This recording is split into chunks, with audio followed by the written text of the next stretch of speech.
Kembali lagi ketemu aku, yaitu Wulandari dengan NIM C1C021268.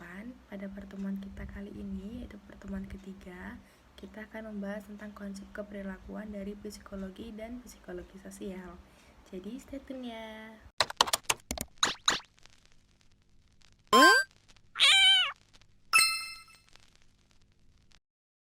Oke, selanjutnya kita akan langsung masuk ke materi pertama, yaitu tentang sikap. Nah, sikap itu apa sih? Sikap itu adalah suatu hal yang mempelajari mengenai seluruh tendensi tindakan, baik yang menguntungkan maupun yang kurang menguntungkan, tujuan manusia, objek, gagasan, atau situasi.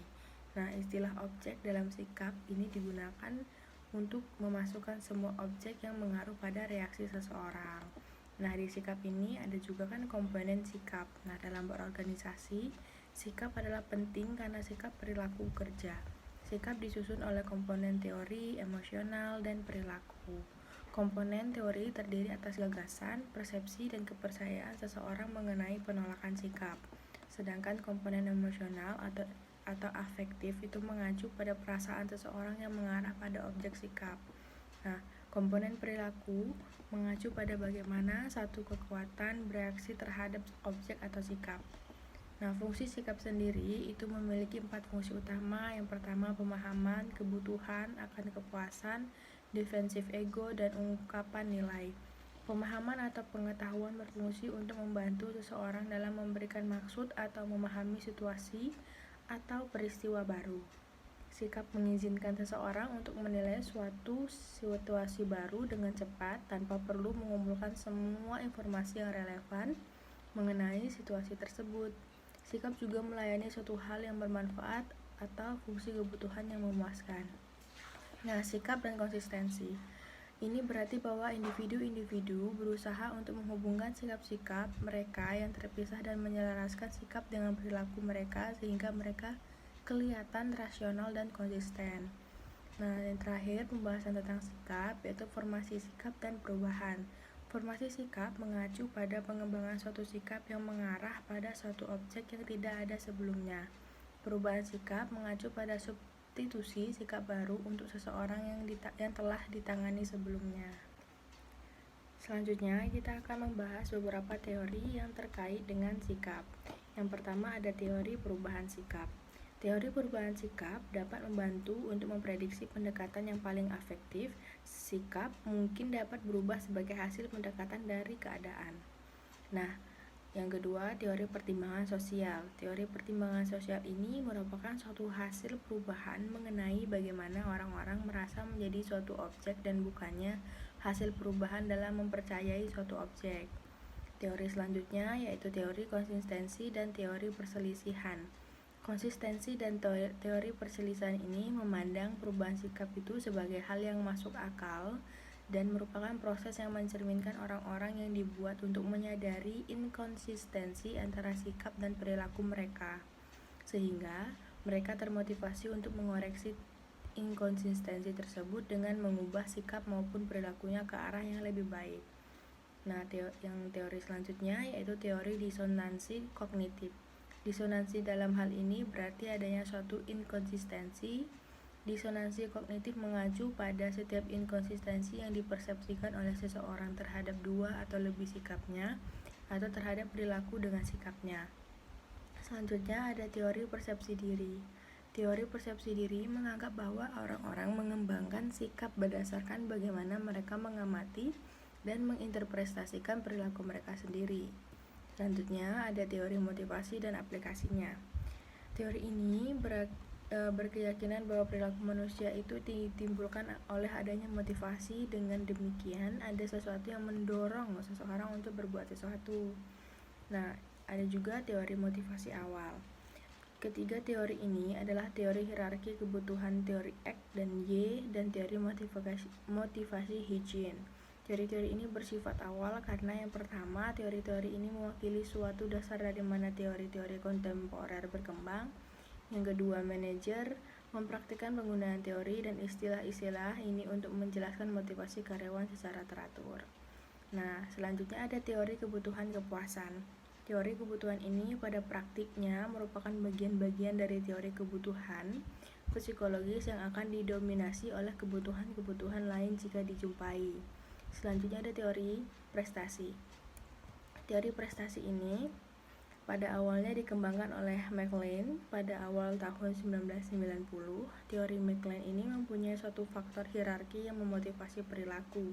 Dalam kasus ini terdapat 3 faktor, yaitu prestasi, kekuatan, dan afiliasi. Selanjutnya kita akan membahas teori yang ke-10 ya, itu ada teori motivasi. Asumsi terpenting dari bentuk teori dari Herzberg adalah faktor yang mempengaruhi positif dalam motivasi dan menjadikan bahan perbedaan yang menyenangkan dari seluruh pengaruh negatif.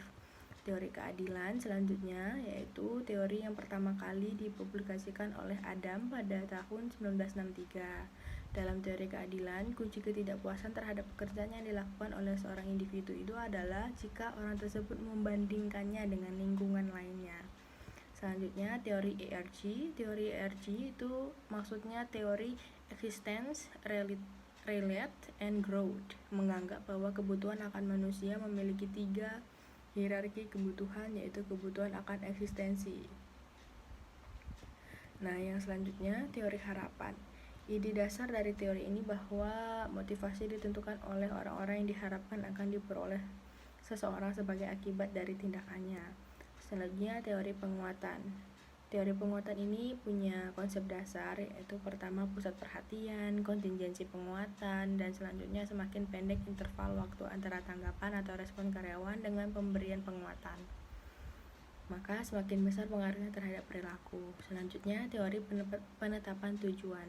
Teori ini dikembangkan oleh Edwin Locke pada 1986. Konsep dasar dari teori ini adalah bahwa karyawan yang memahami tujuan akan terpengaruh perilaku kerjanya.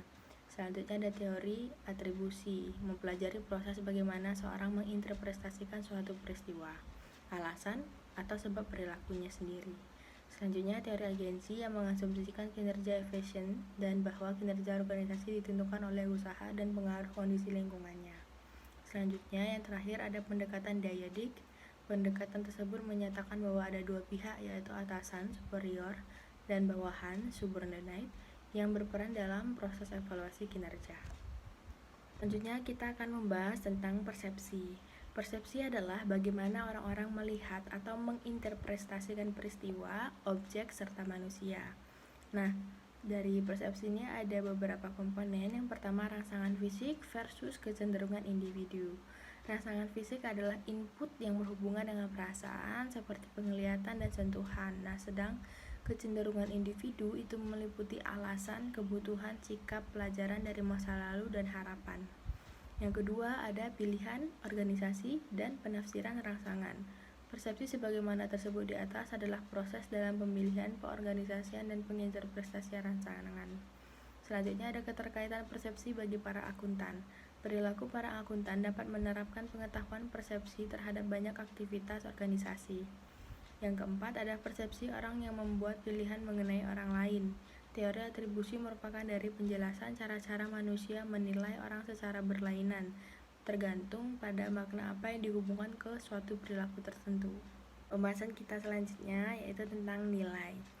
Nah, apa arti penting dari nilai ini? Dalam mempelajari perilaku dalam organisasi, nilai itu dinyatakan penting karena nilai meletakkan dasar untuk memahami sikap serta motivasi, dan karena nilai mempengaruhi sikap manusia.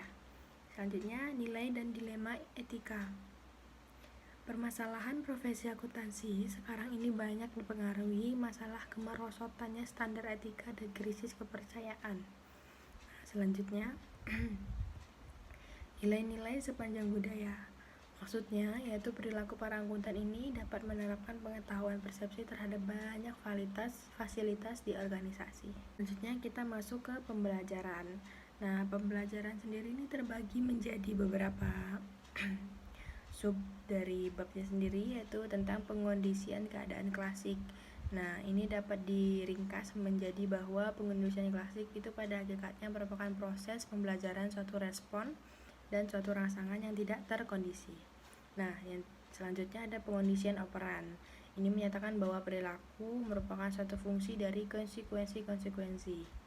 Nah, selanjutnya ada pembelajaran sosial, yaitu individu-individu juga dapat belajar dengan mengamati apa yang terjadi pada orang lain. dengan diberitahu maupun dengan mengalami secara langsung. Selanjutnya kita akan membahas tentang kepribadian. Nah, kita akan membahas tentang materi terakhir, yaitu tentang kepribadian. Kepribadian ini mengacu pada bagian karakteristik psikologi dalam diri seseorang yang menentukan dan mencerminkan bagaimana orang tersebut merespon lingkungannya. Nah, kepribadian adalah intisari dari perbedaan individu. Kepribadian cenderung bersifat konsisten dan koronsi. Konsep kepribadian ini dan pengetahuan tentang komponennya adalah penting karena memungkinkan untuk memprediksikan perilaku. Selanjutnya, penentu kepribadian. Nah, kepribadian seseorang dewasa umumnya dianggap terbentuk dari faktor keturunan dan lingkungan yang diperlunak oleh kondisi situasi. Baik, sekian dulu video kali ini. Semoga bermanfaat ilmunya dan penyampaian aku mudah untuk dimengerti oleh teman-teman. See you in next video. Bye-bye.